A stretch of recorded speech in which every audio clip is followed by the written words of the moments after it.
ನಮಸ್ಕಾರ ವೀಕ್ಷಕರೇ, ನಾನು ನಿಮ್ಮ ಮಂಜುನಾಥ್ ಅಡ್ವೊಕೇಟ್ ಹಾಗೂ ಆಧ್ಯಾತ್ಮ ಚಿಂತಕರು ಮಾತಾಡ್ತಾ ಇರೋದು.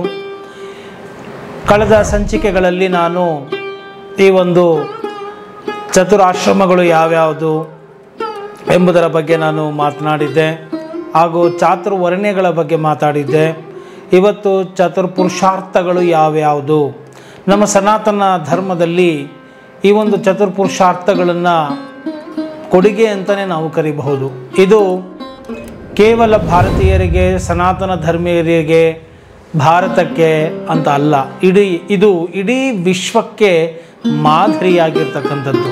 ನಮ್ಮ ಸನಾತನ ಧರ್ಮದ ಬ್ಯೂಟಿನೇ ಅದು. ಯಾಕೆ ಅಂತ ಹೇಳಿದರೆ, ಯಾವುದೋ ಒಂದು ಮತದ ಪಂಥದ ಒಂದು ಆಧಾರದ ಮೇಲೆ ನಾವು ಜ್ಞಾನವನ್ನು ನೀಡಿಲ್ಲ.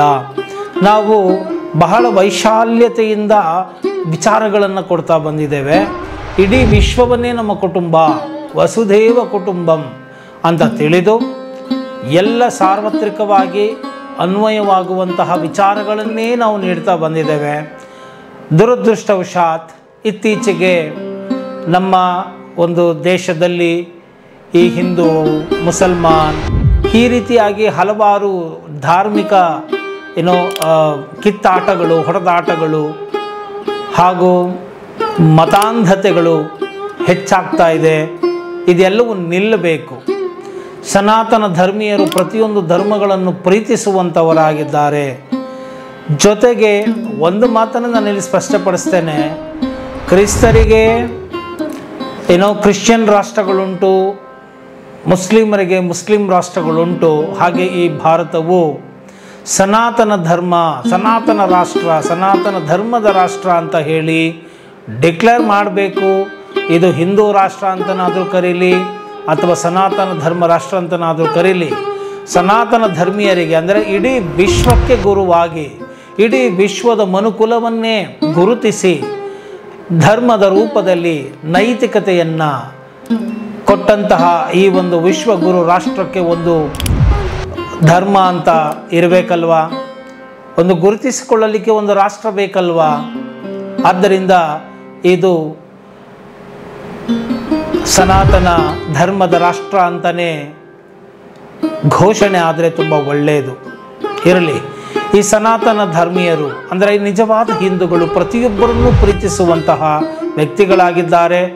ಪ್ರತಿಯೊಂದು ಧರ್ಮದವರನ್ನು ಗೌರವಿಸುವಂತಹ ವ್ಯಕ್ತಿಗಳೇ ಆಗಿದ್ದಾರೆ. ಆಕಾಶಂ ಪತಿತೋತೋಯಂ ಗಚ್ಚತಿ ಸಾಗರಂ ಸರ್ವದೇವ ನಮಸ್ಕಾರಸ್ಯ ಕೇಶವಾಯ ಪ್ರತಿಗಚ್ಚತಿ. ಆಕಾಶದಿಂದ ಉದಯದ ಹನಿಗಳು ಹೇಗೆ ನದಿಯಾಗಿ, ತೊರೆಯಾಗಿ ವಿವಿಧ ಹೆಸರುಗಳನ್ನು ಗಂಗೆ, ತುಂಗೆ, ಗೋದಾವರಿ, ಸರಸ್ವತಿ, ನರ್ಮದೆ, ಸಿಂಧು, ಕಾವೇರಿ ಈ ರೀತಿಯಾಗಿ ಹಲವಾರು ಹೆಸರುಗಳಿಂದ ಹರಿದು ಸಮುದ್ರವನ್ನು ಹೇಗೆ ಸೇರುತ್ತದೆಯೋ ಹಾಗೆಯೇ ಹಲವಾರು ಧರ್ಮಗಳನ್ನು, ಪಂಥಗಳನ್ನು, ಮತಗಳನ್ನು ಅನುಸರಿಸಿ ಈ ಕೊನೆಯದಾಗಿ ನಿಷ್ಕಲ ನಿರಂಜನ ನಿರಾಮಯನಾದಂತಹ ಈ ಪರಮಾತ್ಮನನ್ನೇ ಸೇರ್ತಾರೆ. ಆದ್ದರಿಂದ ಈ ಒಂದು ತತ್ವವನ್ನು, ಸತ್ವವನ್ನು, ಈ ಒಂದು ಸಾರವನ್ನು ಈ ಸನಾತನ ಧರ್ಮ ಈ ಜಗತ್ತಿಗೆ ನೀಡಿದೆ ಅಂದರೆ ತಪ್ಪಾಗಲಾರದು. ಇಂತಹ ಒಂದು ಧರ್ಮವನ್ನು ನಾವು ಸಿದ್ಧಿಸಿಕೊಳ್ಳಬೇಕಾದರೆ ನಮಗೆ ಸಮಾಧಾನವಾದಂತಹ ಮನಸ್ಸು ಇರಬೇಕಾಗುತ್ತೆ. ಸಮಾಧಾನ ಚಿತ್ತತೆಯಿಂದ ನಾವು ಇಲ್ಲದೆ ಹೋದರೆ ಇಂತಹ ಸೂಕ್ಷ್ಮವಾದಂತಹ ವಿಚಾರಗಳನ್ನು ಗ್ರಹಿಸುವುದು ಅಸಾಧ್ಯ ಆಗುತ್ತೆ. ಆದ್ದರಿಂದ ಮನುಷ್ಯನಿಗೆ ಯಾವಾಗ ಸಮಾಧಾನ ಇರುತ್ತೆ ಅಂದರೆ ಅವನು ಧರ್ಮಿಷ್ಠನಾದಾಗ, ನೈತಿಕತೆಯುಳ್ಳವನಾದಾಗ, ಸರಿಯಾದ ಮಾರ್ಗದಲ್ಲಿ ಹೋಗುತ್ತಿದ್ದಾಗ, ಸರಳ ಚಿಂತನೆಗಳನ್ನು ಇಟ್ಟುಕೊಂಡಾಗ, ಉದಾತ್ತ ಭಾವನೆಗಳನ್ನು ಇಟ್ಟುಕೊಂಡಾಗ ಆತನ ಮನಸ್ಸು ಪ್ರಶಾಂತವಾಗಿರುತ್ತೆ.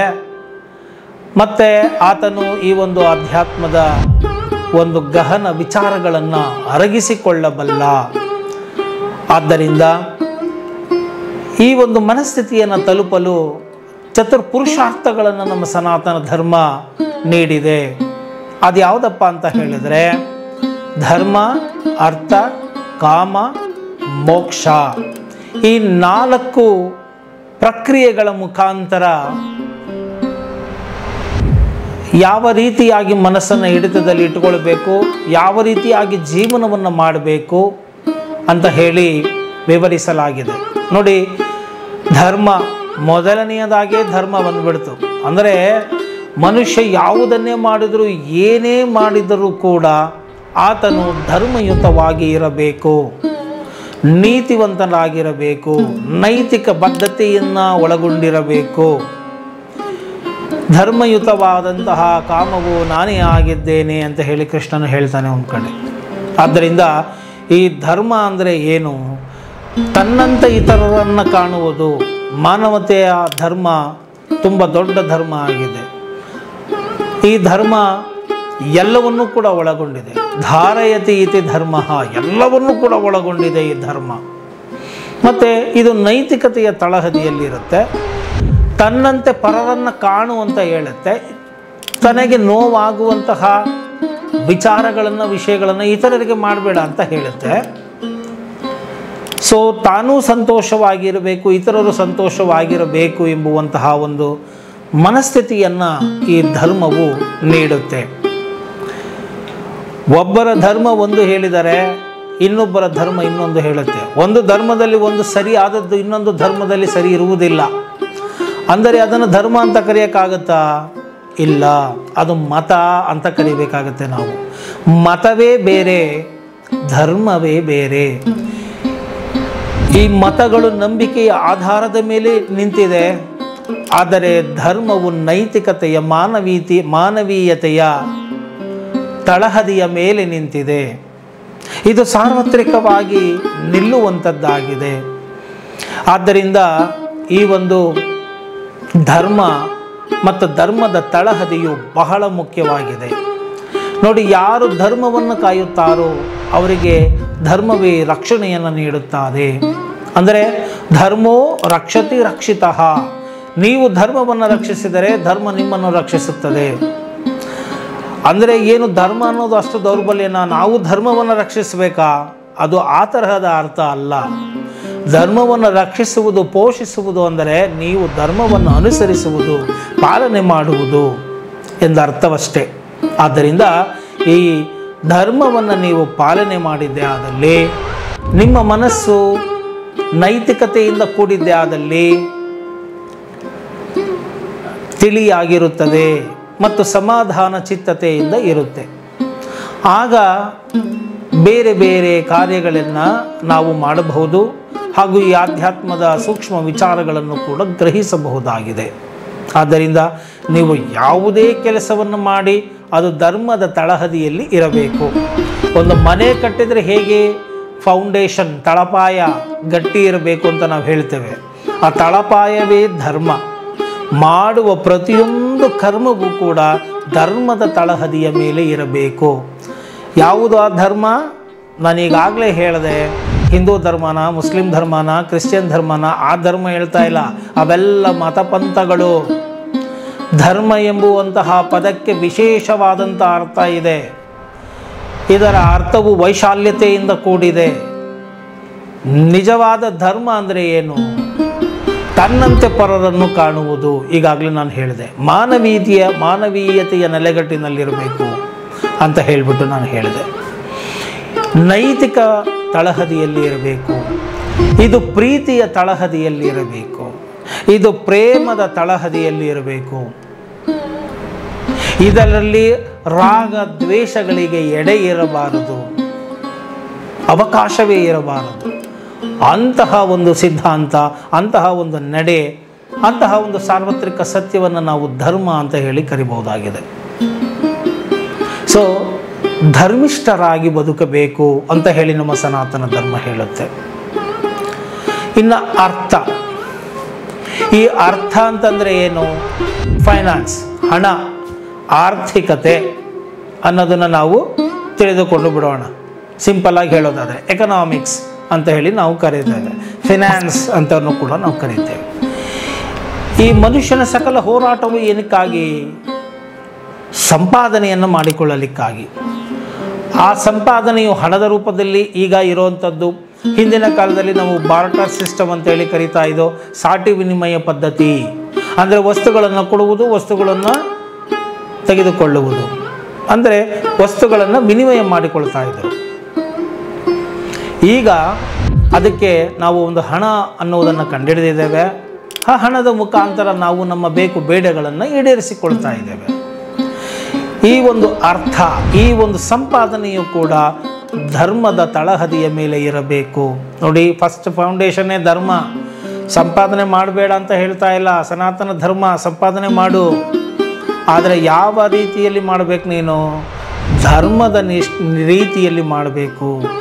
ನೈತಿಕತೆಯ ತಳಹದಿಯ ಮೇಲೆ ನೀನು ಮಾಡಬೇಕು ಅಂತ ಹೇಳ್ತಾ ಇದೆ. ಈ ಒಂದು ಅರ್ಥ ಅಂದರೆ ಏನು? ಸೌಕರ್ಯಗಳು, ಫೆಸಿಲಿಟೀಸ್, ಅಮ್ಯುನಿಟೀಸ್ ಅಂತಲೂ ಕೂಡ ನಾವು ಕರಿತೇವೆ. ಇದು ವಿವಿಧ ರೀತಿಯಲ್ಲಿ ಇರಬಹುದು. ಅದೆಲ್ಲವನ್ನು ಕೂಡ ನೀವು ಧರ್ಮದ ತಳಹದಿಯ ಮೇಲೆ ಅರ್ಥವನ್ನು ನೀವು ಸಂಪಾದಿಸಬೇಕು ಎಂಬುವಂತಹ ಒಂದು ನೈತಿಕತೆಯ ಪಾಠವನ್ನು ಸನಾತನ ಧರ್ಮ ಇಡೀ ವಿಶ್ವಕ್ಕೆ ಸಾರಿದೆ. ಇನ್ನು ಈ ಅರ್ಥವನ್ನು ಸಂಪಾದನೆ ನೀವು ಮಾಡಿದ್ರಿ ಅಂದರೆ ಹಣ ಬಂತು. ಹಣ ಬಂದ ಮೇಲೆ ಏನಕ್ಕೆ ಬೇಕು ಈ ಹಣ? ನೆಕ್ಸ್ಟ್ ಏನು? ಧರ್ಮ, ಅರ್ಥ, ಕಾಮ. ಕಾಮ ಅಂದರೆ ಏನು? ಬಯಕೆ, ಡಿಸೈರ್, ವಾಂಟ್ಸ್, ನೀಡ್, ಅಗತ್ಯತೆಗಳು, ಅವಶ್ಯಕತೆಗಳು, ಬೇಕಾಗಿರುವಂಥದ್ದು. ಹೀಗೆ ನಾವು ಈ ಒಂದು ಕಾಮ ಅಂತ ಹೇಳಿದರೆ ಬಯಕೆಗಳು ಅಂತ ಹೇಳಿ ನಾವು ತಗೊಳ್ಳೋಣ. ಈ ಬಯಕೆಗಳನ್ನು ನಾವು ಈಡೇರಿಸಿಕೊಳ್ತೇವೆ, ಸಂಪಾದನೆ ಮಾಡ್ತೇವೆ. ಸಂಪಾದನೆ ಮಾಡಿ ಅದರಿಂದ ನಮಗೆ ಇರುವಂತಹ ಬಯಕೆಗಳನ್ನು ನಾವು ಈಡೇರಿಸಿಕೊಳ್ತೇವೆ. ಈ ಬಯಕೆಗಳು ಹಲವಾರು ವಿಧದಲ್ಲಿ ಇರಬಹುದು. ಈ ಪಂಚೇಂದ್ರಿಯಗಳಿಗೆ ಅದರದೇ ಆದಂತಹ ಬಯಕೆಗಳಿದ್ದಾವೆ. ಉತ್ತಮವಾದದ್ದನ್ನು ನೋಡೋದು, ಸುಂದರವಾದದ್ದನ್ನು ನೋಡಬೇಕು ಎಂಬುವಂಥದ್ದು ಈ ಒಂದು ಕಣ್ಣಿನ ಬಯಕೆ ಆಗಬಹುದು. ಈ ಕಿವಿಗಳು ಉತ್ತಮವಾದದ್ದನ್ನು ಶ್ರವಣ ಮಾಡುವುದು, ಅಥವಾ ಅವರವರ ಸಂಸ್ಕಾರಗಳಿಗೆ ಅನುಸಾರವಾಗಿ ಅವರಿಗೆ ಯಾವುದರಲ್ಲಿ ಸುಖ ಸಂತೋಷ ಸಿಗುತ್ತೋ, ಲೋಲುಪತೆ ಸಿಗುತ್ತೋ ಅದನ್ನು ಶ್ರವಣ ಮಾಡಬೇಕು ಅಂತ ಬಯಸುವಂಥದ್ದು. ಆದರೆ ಇದೆಲ್ಲವೂ ಕೂಡ ಧಾರ್ಮಿಕ ನೆಲೆಗಟ್ಟಿನಲ್ಲಿರಬೇಕು. ನಿಮಗೆ ಆಂತರಿಕವಾಗಿ ಪ್ರಗತಿ ಉಂಟು ಮಾಡುವಂಥದ್ದನ್ನು ಇರಬೇಕು ಅಂತ ಹೇಳ್ತಾ ಇದೆ. ಸೊ ಹೀಗೆ ಆಘ್ರಾಣಿಸುವಂಥದ್ದು, ಉತ್ತಮವಾದಂತಹ ಸುವಾಸನೆ ಭರಿತವಾದದ್ದನ್ನು ಆಘ್ರಾಣಿಸುವಂಥದ್ದು, ಉತ್ತಮವಾದಂತಹ ಸ್ಪರ್ಶ. ಈಗ ಸ್ಪರ್ಶ ಜ್ಞಾನ, ಈಗ ನಾವೇನಂತ ಕರಿತೀವಿ? ಕಾಮ ಅಂತ ಹೇಳಿದಿಗೆ ಸೆಕ್ಷುವಲ್ ಡಿಸೈರ್ ಅಂತ ಕರಿತೇವೆ. ಅಂದರೆ ದೈಹಿಕ ವಾಂಛೆ, ಗೋಖ್ಯ ಚಾಪಲ್ಯ, ಇವೆಲ್ಲವೂ ಕಾಮದ ಅಂತರ್ಗತವೇ ಆಗುತ್ತೆ. ಇದನ್ನು ನೀನು ಮಾಡಬಾರ್ದಾ? ಖಂಡಿತ ಮಾಡಬೇಕು. ಯಾಕೆಂದರೆ ಇದು natural instinct of A human life. ನೈಸರ್ಗಿಕವಾಗಿ ಸ್ವಾಭಾವಿಕವಾಗಿ ಮನುಷ್ಯನಿಗೆ ಇರುವಂತಹ ಒಂದು ಇಚ್ಛೆ, ವಾಂಛೆ. ಅದಿಲ್ಲದೆ ಹೋದರೆ ಜಗತ್ತಿನ ಸೃಷ್ಟಿಯೇ ಇರೋದಿಲ್ಲ. ಆದ್ದರಿಂದ ಅದನ್ನು ತುಂಬ ಮಡಿವಂತಿಕೆಯಿಂದ ಮಾತನಾಡುವ ಅವಶ್ಯಕತೆ ಏನಿಲ್ಲ. ಅದು ಅತ್ಯವಶ್ಯಕವಾದಂತಹ ಕ್ರಿಯೆ. ಆದರೆ ಆ ಒಂದು ದೈಹಿಕ ವಾಂಛೆಯನ್ನು, ಕಾಮವನ್ನು ಹೇಗೆ ತೀರಿಸಿಕೊಳ್ಳಬೇಕು? ಧರ್ಮದ ಚೌಕಟ್ಟಿನಲ್ಲಿ, ಒಂದು ಬೌಂಡ್ರಿಯಲ್ಲಿ ತೀರಿಸಿಕೊಳ್ಳಬೇಕು. ಅದನ್ನು ಬಿಟ್ಟು ಒಂದು ವಿವಾಹವಾಗಬೇಕು, ಮದುವೆ ಆಗಬೇಕು, ನಿಮ್ಮ ಆಸೆ ಆಕಾಂಕ್ಷೆಗಳನ್ನು ಈಡೇರಿಸಿಕೊಳ್ಳಬೇಕು. ಅದನ್ನು ಬಿಟ್ಟು ನಾವು ಈಗಾಗಲೇ ನಾವು ಸಾಕಷ್ಟು ಪ್ರಕರಣಗಳನ್ನ ನೋಡ್ತಾ ಇದ್ದೇವೆ. ಅತ್ಯಾಚಾರ ಪ್ರಕರಣಗಳನ್ನ ನೋಡ್ತಾ ಇದ್ದೇವೆ. ಪುಟ್ಟ ಮಗುವಿನ ಮೇಲೆ ಅತ್ಯಾಚಾರ ಆಗುವುದನ್ನು ನೋಡ್ತಾ ಇದ್ದೇವೆ. ಅದು ಹೇಗೆ ಸಾಧ್ಯ? ಕಲ್ಪನೆ ಕೂಡ ನಮಗೆ ನಿಲ್ಕೋದಿಲ್ಲ. ಒಂದು ಪುಟ್ಟ ಮಗುನ ನೋಡಿದ್ರೆ ದೇವರನ್ನು ನೋಡಿದ ಹಾಗೆ ನಮಗನ್ಸುತ್ತೆ. ಆದರೆ ಅಂತಹ ಮಗುವನ್ನು ಕೂಡ ಲೈಂಗಿಕ ತೃಷ್ಣೆಗಾಗಿ ಬಳಸಿಕೊಳ್ಳುವಂತಹ ಪಾಪಿಗಳು, ಪಿಪಾಸಿಗಳು, ಕಾಮುಕರು ಇದ್ದಾರೆ ಅಂತ ಹೇಳಿದ್ರೆ ನಾವೇನು ಹೇಳೋಣ? ಇದನ್ನೇ ಮಾಡಬಾರದು ಅಂತ ನಮ್ಮ ಸನಾತನ ಧರ್ಮ ಹೇಳ್ತಾ ಇರೋದು. ನಿಮಗೆ ಬೇಕಾಗಿರುವಂಥ ಅವಶ್ಯಕತೆಗಳನ್ನು, ಬಯಕೆಗಳನ್ನು ನೈತಿಕತೆಯ ಮಟ್ಟದಲ್ಲಿ, ಧರ್ಮದ ಮಟ್ಟದಲ್ಲಿ ನೀವು ಅದನ್ನು ಬಗೆಹರಿಸಿಕೊಳ್ಳಿ. ಅದನ್ನು ಬಿಟ್ಟು ಅಧರ್ಮಿಷ್ಠರಾಗಬೇಡಿ, ಅನೈತಿಕ ಮಾರ್ಗವನ್ನು ಹಿಡಿಯಬೇಡಿ, ಅಂಧಪತನರಾಗುತ್ತೀರಾ, ಕೆಳಗೆ ಬಿದ್ದೋಗ್ತೀರಾ ಎಂಬುವಂತಹ ಎಚ್ಚರಿಕೆಯನ್ನು ಈ ಸನಾತನ ಧರ್ಮ ಕೊಡ್ತಾ ಇದೆ. ಈ ಪಂಚೇಂದ್ರಿಯಗಳಿಗೆ ಗ್ರಾಹ್ಯವಾಗುವಂಥದ್ದು ನೋಡಿ. ಉತ್ತಮವಾಗಿ ಮಾತನಾಡು, ನಾಲಿಗೆ ಉತ್ತಮವಾಗಿ ಮಾತನಾಡು. ಮಾತು ಬಹಳ ಮುಖ್ಯ ಮನುಷ್ಯನಿಗೆ. ಯಾಕೆಂತ ಹೇಳಿದ್ರೆ ಇಡೀ ಒಂದು ದೊಡ್ಡ ಹಡಗನ್ನು ಒಂದು ಚಿಕ್ಕ ಸ್ಟೇರಿಂಗ್ ಕಂಟ್ರೋಲ್ ಮಾಡುತ್ತೆ, ಒಂದು ಕಾರನ್ನು ಒಂದು ಸ್ಟೇರಿಂಗ್ ಕಂಟ್ರೋಲ್ ಮಾಡುತ್ತೆ. ಹಾಗೆ ಇಡೀ ಮನುಷ್ಯನ ದೇಹವನ್ನು ಈ 3 ಇಂಚ್ ನಾಲಿಗೆ ಕಂಟ್ರೋಲ್ ಮಾಡುತ್ತೆ. ಈ ನಾಲಿಗೆಯನ್ನು ಸರಿಯಾಗಿ ಇಟ್ಕೊಳ್ಳಿಲ್ಲ ಅಂತ ಹೇಳಿದ್ರೆ, ದುಡುಕಿ ಮಾತನಾಡಿಬಿಟ್ರೆ ಯುದ್ಧಗಳೇ ನಡೆದು ಹೊಟ್ಟೋಗುತ್ತೆ, ಸಂಬಂಧಗಳೇ ಕಳೆದು ಹೊಟ್ಟೋಗುತ್ತೆ. ಮಾತಾಡಿದ್ರೆ ಹೋಯ್ತು, ಮುತ್ತೊಡೆದ್ರೆ ಹೋಯ್ತು ಅಂತ ಗಾದೆ ಕೂಡ ಇದೆ. ಆದ್ದರಿಂದ ನಾವು ಇದೆಲ್ಲವನ್ನು ಒಂದು ನೈತಿಕತೆಯಿಂದ ಒಂದು ಚೌಕಟ್ಟಿನಲ್ಲಿ ಬಳಸುವುದನ್ನು ಕಲಿತುಕೊಂಡ್ರೆ ನಮಗೆ ಎಲ್ಲ ಕೆಲಸಗಳು ಕೂಡ ಸರಾಗವಾಗಿ ನಡ್ಕೊಂಡು ಹೋಗುತ್ತೆ ಅಂತ ನಾವು ಹೇಳಬಹುದಾಗಿದೆ. ನೋಡಿ, ನುಡಿದರೆ ಮುತ್ತಿನ ಹಾರದಂತಿರಬೇಕು, ನುಡಿದರೆ ಸ್ಫಟಿಕದ ಸಲಾಕೆಯಂತಿರಬೇಕು, ನುಡಿದರೆ ಮಾಣಿಕ್ಯದ ದೀಪ್ತಿಯಂತಿರಬೇಕು, ನುಡಿದರೆ ಲಿಂಗವೇ ಮೆಚ್ಚಿ ಅಹುದಹುದು ಎನ್ನಬೇಕು. ಈ ರೀತಿಯಾಗಿ ನಮ್ಮ ಸನಾತನ ಧರ್ಮಗಳು ಹೇಳುತ್ತೆ. ಈ ಪಂಚೇಂದ್ರಿಯಗಳು ನಾನೀಗಾಗಲೇ ಹೇಳಿದಾಗೆ ಕಣ್ಣು, ಕಿವಿ, ಮೂಗು, ಬಾಯಿ, ನಾಲಿಗೆ, ಚರ್ಮ, ಈ ಪಂಚೇಂದ್ರಿಯಗಳಿಂದ ನಾವು ನಮ್ಮ ಅವಶ್ಯಕತೆಗಳನ್ನು ನಾವು ಈಡೇರಿಸಿಕೊಳ್ಳಬೇಕು. ಅದು ಕಾಮವನ್ನು ತೃಪ್ತಿಪಡಿಸಿಕೊಳ್ಳಬೇಕು, ಬಯಕೆಗಳನ್ನು ಈಡೇರಿಸಿಕೊಳ್ಳಬೇಕು. ಅದು ಯಾವ ಮಟ್ಟದಲ್ಲಿ? ಧರ್ಮದಿಂದ ದುಡಿದಂತಹ ದುಡ್ಡಿನಿಂದ ನಾವು ಅದನ್ನು ಬಗೆಹರಿಸಿಕೊಳ್ಳಬೇಕು. ಆದ್ದರಿಂದ ನಾವು ಈ ಒಂದು ಕಾಮವನ್ನು ಧಾರ್ಮಿಕ ಚೌಕಟ್ಟಿನಲ್ಲಿ ಈಡೇರಿಸಿಕೊಳ್ಳಬೇಕು ಎಂಬುವಂತಹ ವಿಚಾರವನ್ನು ವಿಶ್ವಕ್ಕೆ ನಮ್ಮ ಸನಾತನ ಧರ್ಮ ನೀಡಿದೆ. ಧರ್ಮ, ಅರ್ಥ, ಕಾಮ, ನೋಡಿ ಈ ಎಲ್ಲ ಕಾಮಗಳನ್ನು, ಬಯಕೆಗಳನ್ನು ಈಡೇರಿಸಿಕೊಳ್ಳಬೇಕು ಅಂತಲೇ ಹೇಳ್ತಾ ಇದೆಯಾ ಹೊರತು ನಿಮಗೆ ಇದನ್ನೆಲ್ಲ ಬಿಟ್ಟುಬಿಡಿ, ಇದನ್ನು ಅನುಭವಿಸದೆ ನೀವು ಇದನ್ನೆಲ್ಲ ತ್ಯಾಗ ಮಾಡಿಬಿಡಿ, ಬಂದು ಕೂತ್ಕೊಳ್ಳಿ, ನಿಮಗೆ ವೈಕುಂಠ ಸಿಗುತ್ತೆ, ಕೈಲಾಸ ಸಿಗುತ್ತೆ, ಖಂಡಿತ ಹೇಳ್ತಾ ಇಲ್ಲ ನಮ್ಮ ಸನಾತನ ಧರ್ಮ. ನಾನು ಅದಕ್ಕಾಗಿಯೇ 4 ಆಶ್ರಮಗಳನ್ನು ಕೂಡ ಹೇಳಿದೆ, 4 ವರ್ಣಗಳನ್ನು ಹೇಳಿದೆ, ಈಗ ಚತುರ್ಪುರುಷಾರ್ಥಗಳನ್ನು ಹೇಳ್ತಾ ಇದ್ದಾನೆ. ಇದೆಲ್ಲವನ್ನು ಮಾಡಿ ಅಂತಲೇ ಹೇಳ್ತಾ ಇದೆ. ಆದರೆ ಚೌಕಟ್ಟಿನ ಒಳಗಡೆ ಇರಲಿ. It should have some limitations and boundary. ಪ್ರತಿಯೊಂದಕ್ಕೂ ಒಂದು ಸಿಸ್ಟಮ್, ಒಂದು ಪ್ರೊಸೀಜರ್ ಇದ್ದಂಗೆ ನೀವು ನೈತಿಕತೆಯ ತಳಹದಿಯ ಮೇಲೆ ಮಾಡಿ ಅಂತ ಹೇಳ್ತಾ ಇದೆ. ಹೀಗೆ ಇಂತಹ ಕಾಮವನ್ನು ನೀವು ಪರಿಹರಿಸಿಕೊಂಡಿದ್ದೆ ಆದಲ್ಲಿ ನೋಡಿ, ಕಾಮದಲ್ಲಿ ದೈಹಿಕ ಸುಖ ಒಂದು ಬಂತು, ಒಂದು ಹೆಣ್ಣು, ಹೊನ್ನು, ಮಣ್ಣು, ಇಷ್ಟ ಬಂದಂತಹ ಮನೆಯನ್ನು ಕಟ್ಕೊಳ್ಳಿ, ನಿಮ್ಗೆ ಇಷ್ಟಪಟ್ಟಂತಹ ಒಂದು ಕಾರುಗಳನ್ನು ತಗೊಳ್ಳಿ, ನಿಮಗೆ ಯೋಗ್ಯತೆ ಇದ್ದರೆ ಚೆನ್ನಾಗಿ ಸಂಪಾದನೆಯನ್ನು ಮಾಡಿ, ಆಶಿಷ್ಟೋ ದೃಢಿಷ್ಟೋ ಬಲಿಷ್ಠೋ ಮಹಾಬಲ, ನಿಮಗೆ ಎಷ್ಟು ಶಕ್ತಿ ಇದೆ ನೀವು ಅಷ್ಟು ಚೆನ್ನಾಗಿ ಬಾಳಿ ಬದುಕಿ, ಮತ್ತು ಇತರರಿಗೂ ಕೂಡ ಮಾರ್ಗದರ್ಶಿಗಳಾಗಿ ಮತ್ತು ಅವರಿಗೆ ಆದರ್ಶ ವ್ಯಕ್ತಿಗಳಾಗುವ ರೀತಿಯಲ್ಲಿ ನೀವು ನಿಂತು ಅವರಿಗೆ ಪ್ರೇರೇಪಣೆಯನ್ನು ಕೊಡುವಂಥವರಾಗಿ ಎಲ್ಲ ವಿಧದಲ್ಲಿಯೂ ಕೂಡ ನೀವು ಚೆನ್ನಾಗಿ ಬಾಳಿ ಬದುಕಿ ಅಂತಲೇ ನಮ್ಮ ವೇದಗಳು, ಉಪನಿಷತ್ತುಗಳು ಕೂಡ ಘಂಟಾ ಘೋಷದಿಂದ ಹೇಳ್ತಾ ಇದೆ. ಏನನ್ನು ಮಾಡದೆ ಹೋಗಿ ಅಲ್ಲೆಲ್ಲೋ ನೆಸೆ ಅವಲಕ್ಕಿ ಥರ ಮೂಲೆಯಲ್ಲಿ ಕೂತ್ಕೋ ಅಂತ ಹೇಳ್ತಾ ಇಲ್ಲ ಸನಾತನ ಧರ್ಮ. ನೀ ಏನನ್ನು ಮಾಡಿದರೂ ಧರ್ಮದ ತಳಹದಿಯ ಮೇಲೆ ಮಾಡು ಅಂತ ಹೇಳ್ತಾ ಇದೆ. ಸೊ ಈ ರೀತಿಯಾಗಿ ನೀವು ಬಯಕೆಗಳನ್ನು ಈಡೇರಿಸಿಕೊಂಡ ಮೇಲೆ ನಿಮ್ಮ ಮನಸ್ಸಿಗೆ ಏನಾಗುತ್ತೆ? ಒಂದು ಸಮಾಧಾನ ಬರುತ್ತೆ. ನೋಡಿ, 3 ಒಬ್ಬಟ್ಟು ತಿನ್ನಬೇಕು ಅಂತ ಆಸೆ, 1 ಒಬ್ಬಟ್ಟು, 2 ಒಬ್ಬಟ್ಟು, 3 ಒಬ್ಬಟ್ಟು ತಿಂದೆ, ಚೆನ್ನಾಗಿತ್ತು, ತಿಂದ್ಬಿಟ್ಟು ಇನ್ನೂ ಚೆನ್ನಾಗಿತ್ತು, ಇನ್ನೂ 1 ಒಬ್ಬಟ್ಟು ತಿಂದೆ, ಅದನ್ನು ತುಷ್ಟಿಗುಣ ಅಂತ ನಾವು ಕರಿತೀವಿ. ಅದು ತಿಂದಾದ್ಮೇಲೆ ಏನಾಯಿತು? ದ ಸ್ಯಾಟಿಸ್ಫ್ಯಾಕ್ಟರಿ ಲೆವೆಲ್ ರೆಡ್ಯೂಸ್ ಆಗ್ತಾ ಬರುತ್ತೆ. ಸಾಕಪ್ಪ ನನಗೆ ಅಂತ ಹೇಳ್ತೀವಿ. ಹಾಗೆ ಈ ಒಂದು ಕಾಮ್ಯದ ಬಯಕೆಗಳನ್ನು ಈಡೇರಿಸಿಕೊಂಡ ಮೇಲೆ ಮನಸ್ಸು ಶಾಂತವಾಗುತ್ತೆ, ಶಾಂತಚಿತ್ತತೆಯಿಂದ ಇರುತ್ತೆ. ಆಗ ಮನುಷ್ಯ ಇದನ್ನು ಮೀರಿ ಮತ್ತಿನ್ನೇನನ್ನು ಪಡೆಯಬೇಕು? ಹಸಿವನ್ನು ಈಡೇರಿಸಿಕೊಳ್ಳುವುದೇ ಅಲ್ಲ, ನಾವು ನೆಕ್ಸ್ಟ್ ಏನು? ಧರ್ಮ, ಅರ್ಥ, ಕಾಮ, ಮೋಕ್ಷವನ್ನು ಪಡೆಯಬೇಕು. ಮೋಕ್ಷ ಅಂತಂದರೆ ಏನು? ಬಹಳ ದೊಡ್ಡ ಪದ, ಆದರೆ ಅದನ್ನು ತುಂಬ ಸರಳ ಮಾಡಿ ಹೇಳೋದಾದರೆ ನೆಮ್ಮದಿ, ನಿರಂತರವಾದಂತಹ ಆನಂದ. ಆನಂದ ಅಂದರೆ ಏನು? ಅನಾದಿ ಕಾಲದಿಂದಲೂ ನಂದದೆ, ಅಂದರೆ ಇರುವಂಥದ್ದು, ಇದು ಆನಂದ.